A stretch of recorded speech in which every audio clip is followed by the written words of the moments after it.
जय माता दी प्यारे भक्तों। क्या आप जानते हैं कि नवरात्रि की पूजा तब तक पूर्ण नहीं मानी जाती जब तक घर में सही विधि से घट या कलश की स्थापना ना की जाए। क्या सच में कलश में ब्रह्मा विष्णु महेश और देवी शक्ति का निवास माना जाता है? और क्या आप जानते हैं कि नारियल को गलत दिशा में रखने से भी पूजा का फल कम हो सकता है? बहुत से लोग हर साल नवरात्रि में कलश स्थापना करते हैं, लेकिन सही विधि, सही दिशा और सही नियम बहुत ही कम लोगों को पता होते हैं। इसलिए आज की इस वीडियो में आपको नवरात्रि में घट स्थापना की संपूर्ण और सरल विधि बताने वाली हूँ। कलश स्थापना का महत्व, इसे कहाँ रखना चाहिए, कलश में क्या क्या डालना चाहिए, नारियल किस दिशा में रखना चाहिए और रोज पूजा कैसे करें। तो वीडियो को अंत तक जरूर देखें, क्योंकि अंत में आपको एक ऐसी छोटी सी गलती के बारे में बताऊंगी जो अक्सर लोग कलश स्थापना में कर देते हैं और इसी वजह से उन्हें पूजा का पूरा फल भी नहीं मिलता। अब एक जयकारे के साथ चर्चा शुरू करेंगे। जयकारा शेरावाली दा बोल, सच्चे दरबार की जय। नवरात्रि का पर्व शक्ति की उपासना का पर्व है। इन 9 दिनों में मां दुर्गा के 9 रूपों की पूजा की जाती है। नवरात्रि की शुरुआत घट स्थापना या कलश स्थापना से होती है। कलश को सुख, समृद्धि, ऐश्वर्य और मंगल का प्रतीक माना जाता है। शास्त्रों में कहा गया है, कलश के मुख में भगवान विष्णु, गले में भगवान रुद्र, मोल में ब्रह्मा जी और मध्य में देवी शक्ति का निवास है। इसीलिए नवरात्रि के समय ब्रह्मांड की दिव्य शक्तियों का आवाहन कलश में किया जाता है। जहां माता का कलश विराजता है, वहां दुख दर्द टिक नहीं पाता।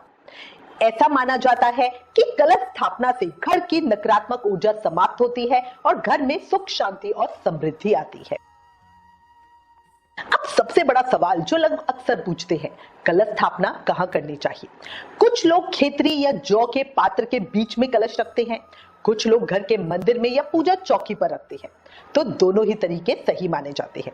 अगर आपके घर में बड़ा मंदिर है तो आप मंदिर में ही नवरात्रि पूजा कर सकते हैं, लेकिन अगर मंदिर छोटा है तो अलग से एक पूजा चौकी लगाकर उस पर कलश स्थापना करें। सबसे जरूरी बात यह है कि कलश को ऐसी जगह रखें जहां उसे 9 दिनों तक कोई भी हिलाए ना। अब जानते हैं कि कलश स्थापना के लिए क्या क्या सामान चाहिए। सबसे पहले आपको चाहिए तांबे या पीतल का कलश, गंगा जल, चावल या गेहूं, रोली, हल्दी, आम के पत्ते, सुपारी, सिक्का चांदी का हो तो ज्यादा अच्छा है, नारियल, लाल चुनरी और कलावा। अगर तांबे या पीतल का, अगर आपको ये जानकारी अच्छी लगी हो तो वीडियो को लाइक करें, शेयर करें, चैनल को सब्सक्राइब करें, कमेंट में लिखें जय माता दी।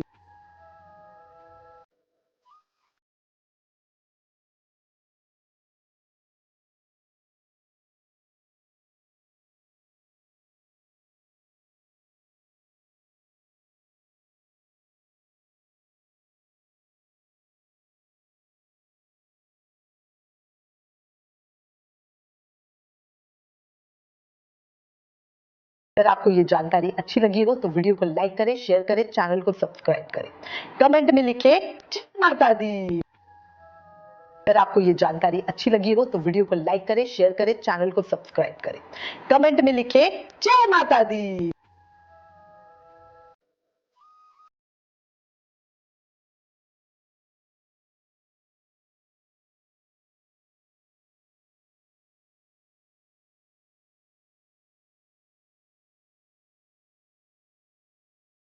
अगर आपको ये जानकारी अच्छी लगी हो तो वीडियो को लाइक करें, शेयर करें, चैनल को सब्सक्राइब करें, कमेंट में लिखें जय माता दी।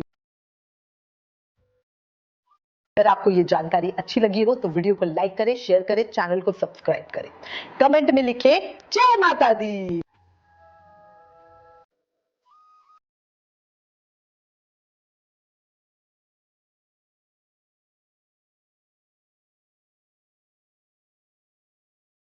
अगर आपको ये जानकारी अच्छी लगी हो तो वीडियो को लाइक करें, शेयर करें, चैनल को सब्सक्राइब करें, कमेंट में लिखें जय माता दी।